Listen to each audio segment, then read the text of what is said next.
Hey everyone, this is Dr. Lusheen. This is Safety 201, Personal Public Safety. Unbeknownst to you, I had already recorded this and was processing it, and my software crashed. And so this is a take two, and it's going to be a lot shorter because the original was about 45 minutes. I'll try to get this done in under 20 for you.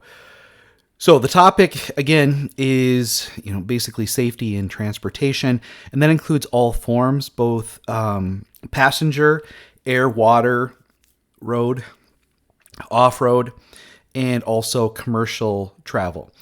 So Riley talks about getting a motorcycle. I think the things we talk about apply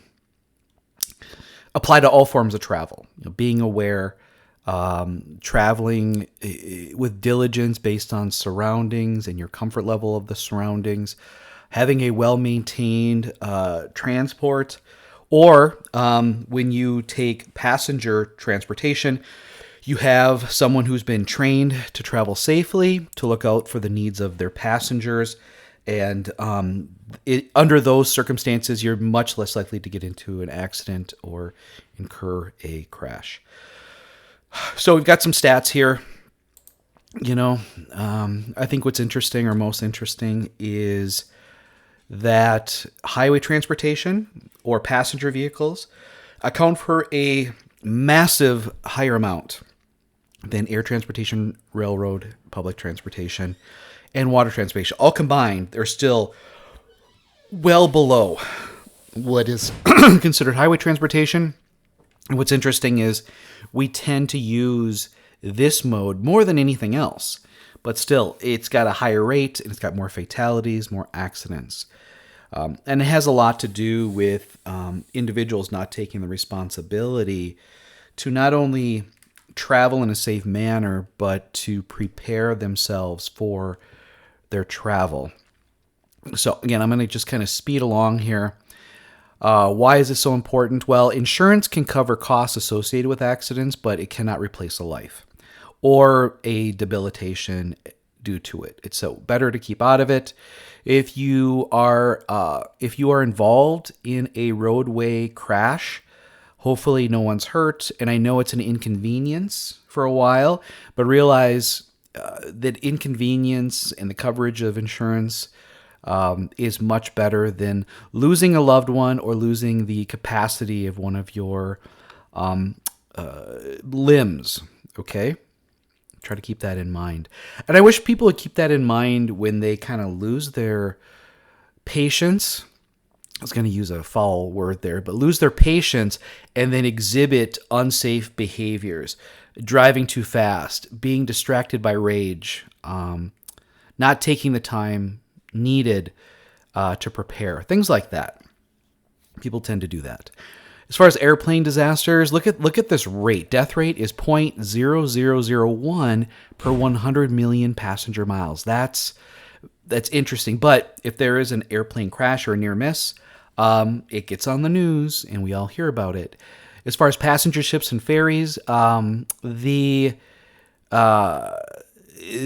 far as rates and things like that, it's still very low, but I don't know if I've ever been on a ferry. I know I've been on a transport, but they've been very modified. I think personal use, water boats on public surface waterways probably has a higher rate because people can sometimes operate drunk or in bad conditions, and people drown if they capsize or crash. And there's also the chance of the ship catching on fire. Rail disasters, again, we hear about these in the news, 0.03 per 100 passenger miles.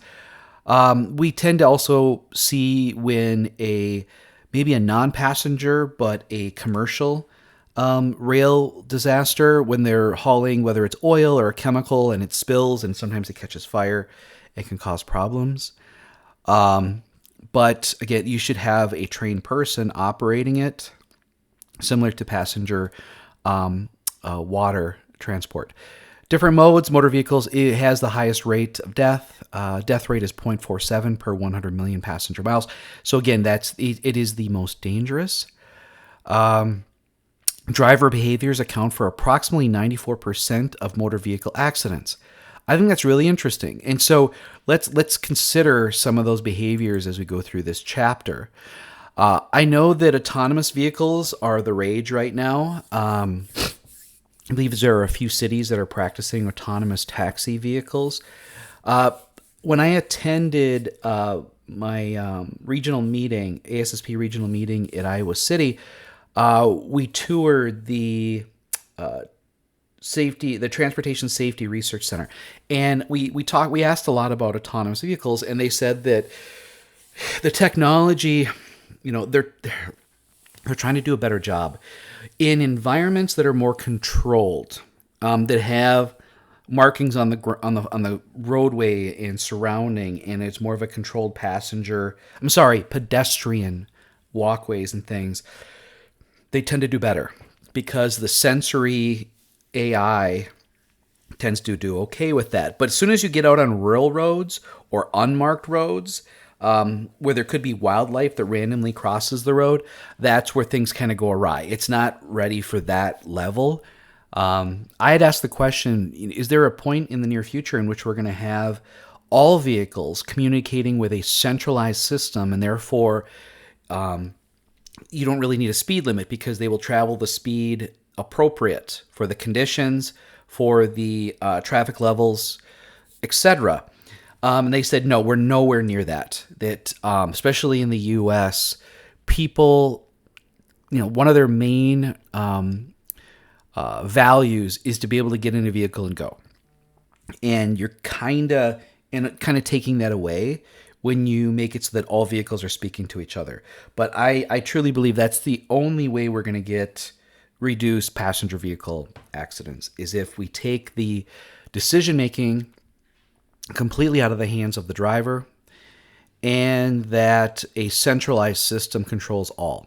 Okay, that's just what I think. Because then they can also control. You don't really need stoplights per se. Is when a pedestrian needs to cross the road, or somebody's riding a bike, things like that. That would also have to be accounted for in the system. That's when things would either slow down so they could get across, or there'd be different things you could do to allow for as quick and efficient transportation as possible. So that would be interesting. So speed is a big issue. What does speed do? And this is in all forms of transportation. If you're going too fast, you can't react when something is either there that normally wouldn't be, or you lose control and you can't regain control. I've got a video for you, but this one is actually a boat. Have you seen this one before? So people are going too fast for the conditions. You'll see that he's throttling back and forth, and then they go airborne, and then they crash. Pretty sure these people were injured. I don't think they hurt anybody else, which is good, but yeah, going too fast can even happen on the water. Weather can be another issue, especially when it's raining, or when you're because that not only does it make it the road reduces your ability to track and respond. But you can't see out the windows as well. Snow has another issue, and ice, things like that. Talks about heat and a temperature in a vehicle. I'm not sure I would consider that transportation safety. But kind of just talks about how, if you're traveling in inclement weather, that if you crash or stall, you're going to have to deal with exposure to those elements. Alcohol and drugs, driving intoxicated or high or under the influence, it greatly decreases your ability to sense the environment and react to it. And that can be a big problem. The one thing I really want you to know is blood alcohol content, or BAC, or blood alcohol concentration. In most states, the legal level of considered legally drunk is a BAC of 0.08%. Again, 0.08%. So when you watch videos of people being tested with breathalyzer, and it comes in at a 0.24, that's 3 times the legal limit. And it says right here, it's estimated that an increase from 0.02 more than doubles the risk of receiving a fatal injury in a single vehicle crash. Single vehicle crash means you drive off the road or run into an obstacle or something like that. So that's kind of interesting. 0.08%. If you get pulled over because you're swerving, going too fast, going too slow, not obeying the basic rules of the road, the police officer will put you through a field sobriety test in which they check your eye response to a stimulant. They test your physical ability to follow instructions and walk in a straight line heel to toe. And then they will also test your mental ability to count, forwards, backwards, from point to point, or say the alphabet for backwards, point to point, based on those observations, and they record them on their chest camera. Then they will ask to do a breathalyzer, which will read out the blood alcohol content. Some people say, "Oh, don't do that," but in many states, if you deny taking it, that's almost an automatic year suspension of your license. So you decide. Whereas if you take the breathalyzer, let's say you haven't gotten into an accident, you haven't caused any damage, it's just they pulled you over and you tested, you'll pay a fine. And you may have to go through some training or something. But if you harm someone or crash your vehicle, there may be jail time in your future. So don't drive while incapacitated. Use Lyft, use Uber, use a sober driver. Distracted driving is increasing as a contributing factor to accidents, particularly in younger drivers, because of cell phone use, texting, using the technology within the vehicle itself. But older drivers also do this, where they are distracted by eating, drinking, putting on makeup, maybe relying too much on the anti-crash AI in your vehicle. And we'll talk about those in a minute. So you should be paying attention to the road. That's one of the most important things you can do while you're driving. And that's why passenger transports have lower accident and fatality rates, because the people who are driving, that is their job. And so therefore and they're trained to do it and to respond to it. And they know the route they're going.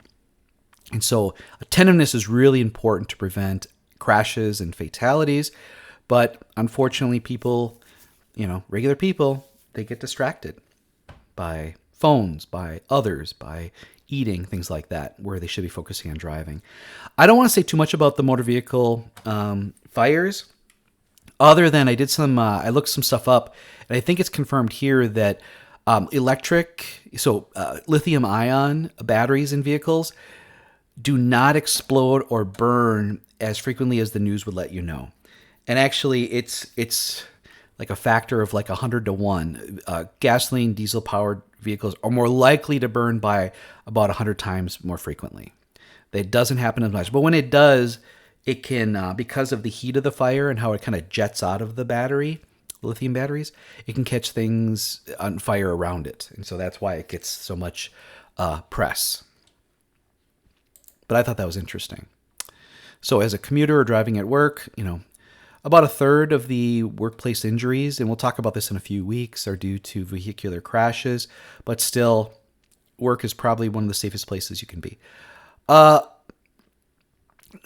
Unsafe at any speed. So speed can be an issue, and we saw that in the boat. But in addition to that, you should always make sure that your vehicle is in tip-top operating condition. And what that means is, if you get a recall notice, you should make an appointment to have your vehicle seen by a certified or licensed dealer.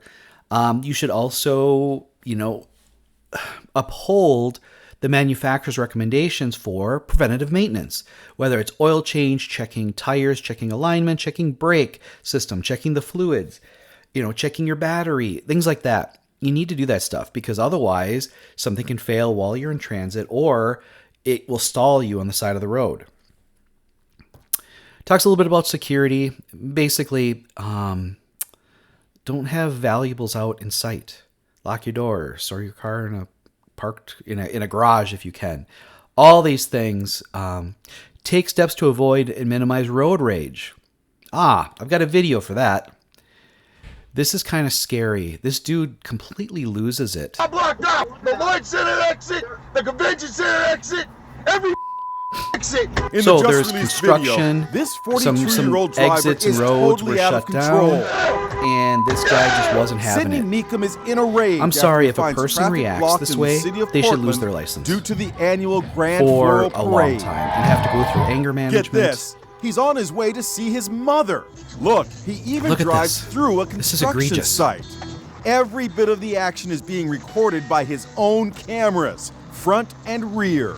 But no one's prepared for what he does next. Look at Meekum this. drives right into the parade route. Almost hit a few people there. Stunned parade goers scramble to get out of the Jeez. way. Out of the way! Out of the way! Others start chasing after him on foot. First thing we saw was That's crazy. I don't know what the outcome is, but I hope that guy, I don't think he should be able to drive again after that. It's crazy. Keep your cool, man. Seriously. It's better to arrive, late than to not arrive at all. And I know I've gone through things. The other day when I was driving home from Janesville, I took a couple detours and I just relaxed. I don't tailgate people. I try to stay, within the speed limit or within the speed of the vehicles around me because I don't want to impede people and get them upset. Yeah, it took me an extra 20 minutes to get home, but I arrived home safe. Okay. And actually I got better gas mileage because I went slower and I went back roads. That's fine.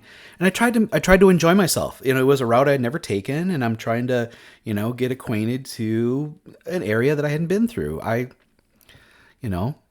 Like, hey, I'm driving through Edgerton, never driven through Edgerton. I'm like, hey, that's a cool looking place. If I'm ever in Edgerton, I want to try that place out. So try to enjoy the trip versus trying to beat some sort of unrealistic, speed time deadline. Okay.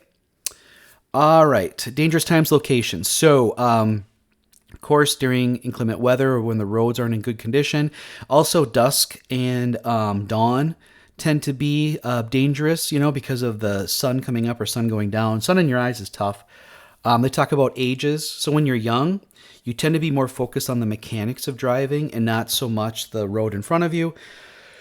When you get a little bit older, your sensory utilities decrease, your physical response time and abilities decrease, and therefore you may just not see what's in front of you or not be able to react in time. And so there is a point in which I think people should forfeit their license. Also interesting are intersections. This is where there is a chance for vehicles to collide, and we get stop signs and stop lights. But what's interesting is roundabouts, and I think you've all experienced one now. Roundabouts reduced injury crashes by 75% and fatalities by 90%, whereas stop signs and signals were previously used. I think that's fascinating.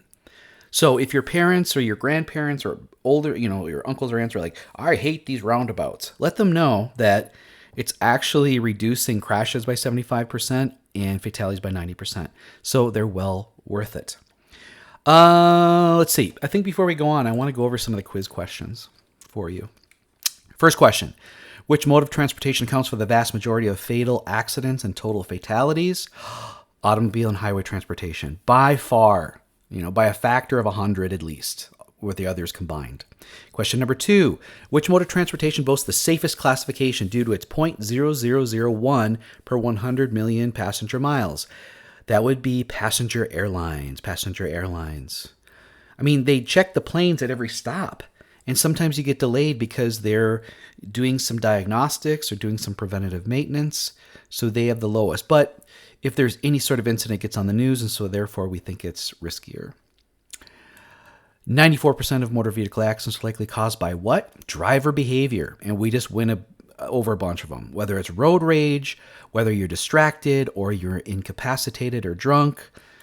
All these things, all these behaviors tend to lead to a majority of the motor vehicle accidents. What is the legal drinking age, or what is considered legally drunk in most states? 0.08%. 0.08%. We had talked about it. 3 times the limit would be a 0.24, right? And for every 0.02% that goes up, you greatly increase the risk of a lone accident. let's see. What is the cause of motor vehicle accidents increase due to drivers spending more time on their phones, texting, eating, drinking, or inattentive behavior? Just talked about it. Distracted driving. It is. It's increasing as a cause. And what roadway design attributed to 75% reduction in crashes and a 90% reduction in fatalities? We just talked about it. It's the roundabouts. So those are the questions 1 through 6, and we'll come back to it. All right. So, shall we look at some distracted driving? These are people on their own out in the country. He's looking at his phone. He doesn't realize his car is veering off, hits the shoulder, and then reacts.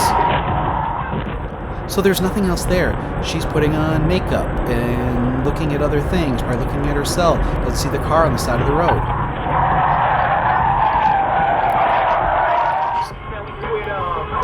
No other vehicles on the road. I guess there's one in front of them. She's looking at her phone. There's something hanging from her rearview mirror. She doesn't realize she's veering off. Overreacts.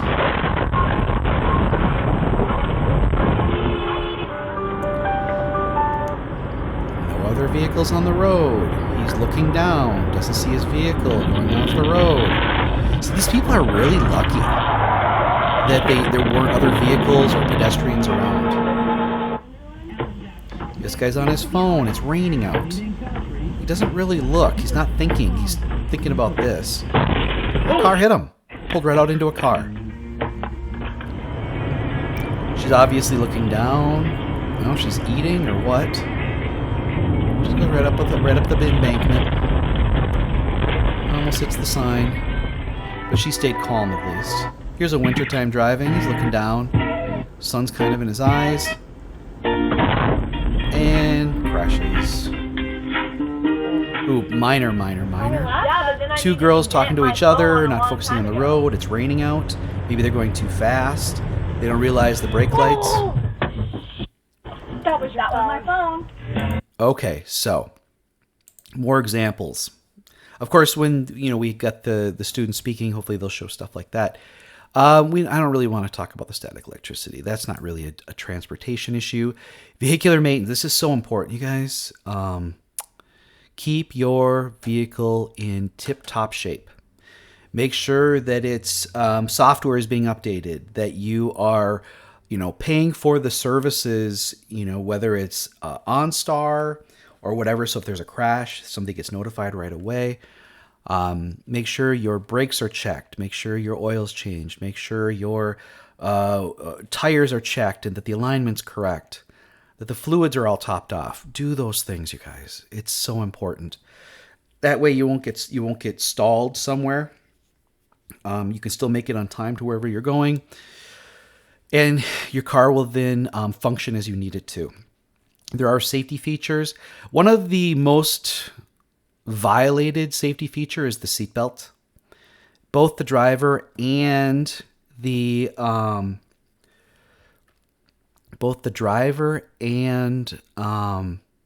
passenger should all be buckled in. What happens if you don't?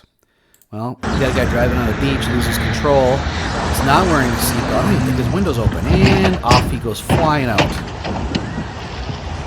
He's lucky landed in water, not underneath the vehicle, but he's obviously hurt. Not wearing a seatbelt, and off he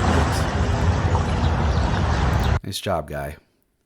We watched that already, and we watched that too. Okay, all the videos are done. Some of the other things, safety features would be airbags, child restraints, daytime running lights, blind spot warning, lane keeping assist, safe traveling distance, parking assist proximity, collision warnings, drowsiness warnings. All these things are meant to be assistive but not replace a well-maintained vehicle and a driver who is attentive and driving the speed appropriate for the environment they're in. Okay, everybody? Vehicle modifications are not a good idea. What they typically do is, you think they're cool, putting lights underneath or dark, tint on the windows, or make a sound, or roll out black smoke. All these things would be distracting, and they're becoming more illegal. Yeah. tend to be distractions.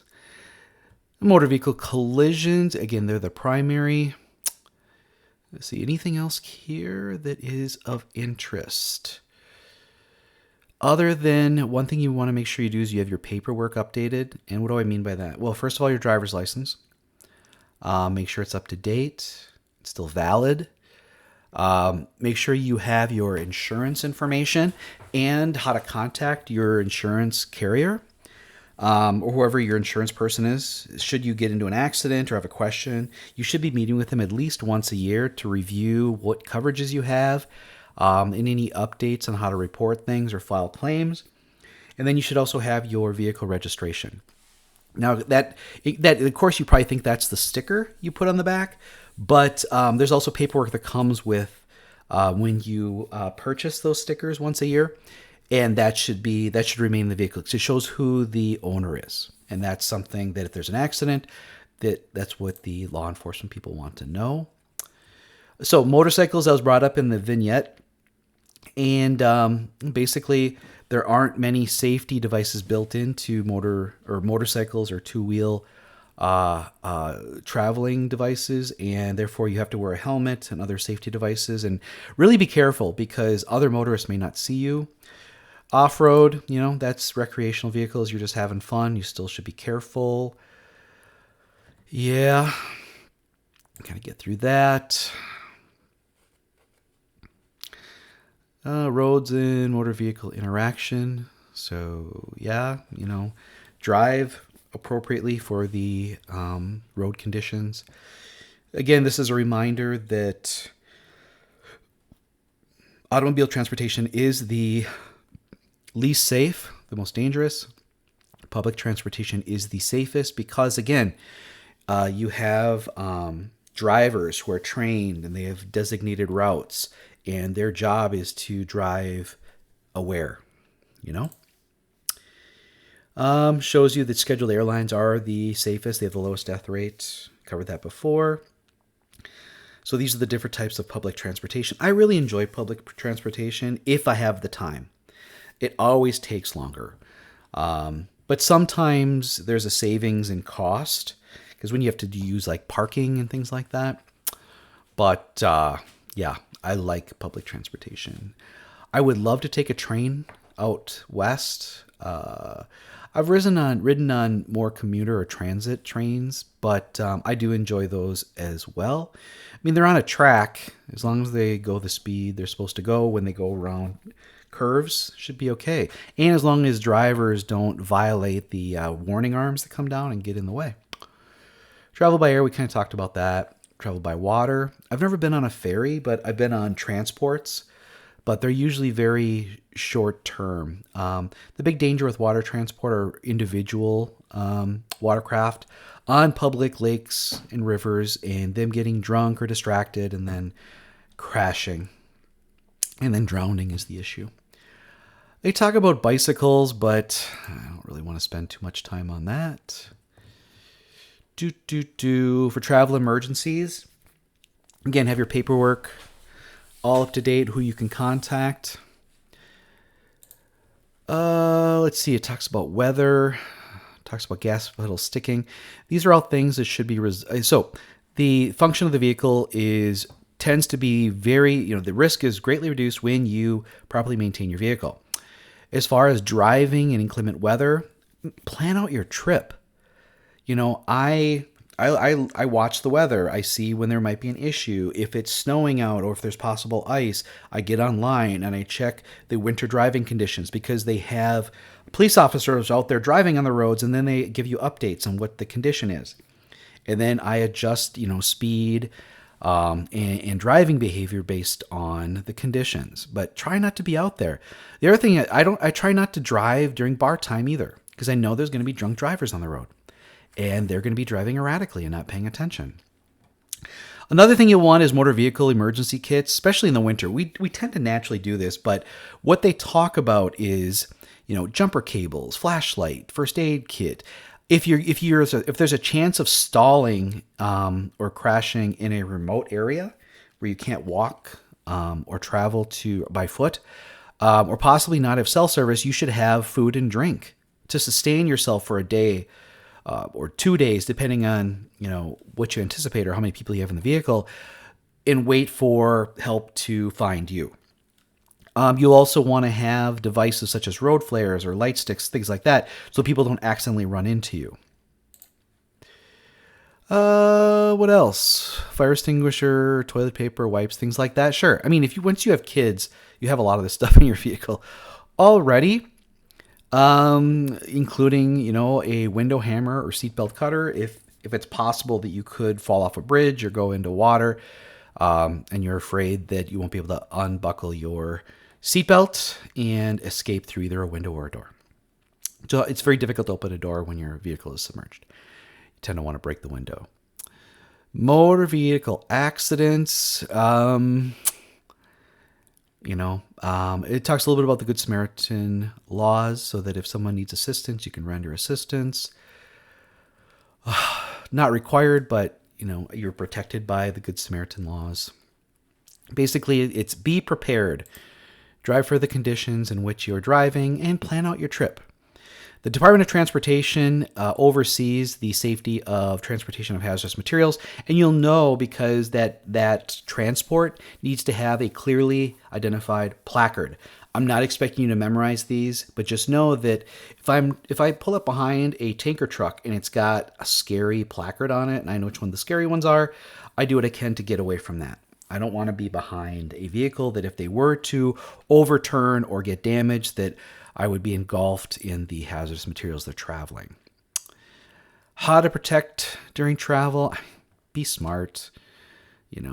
Focus on the road. If you're going overseas or in a foreign company, know what their traffic laws are.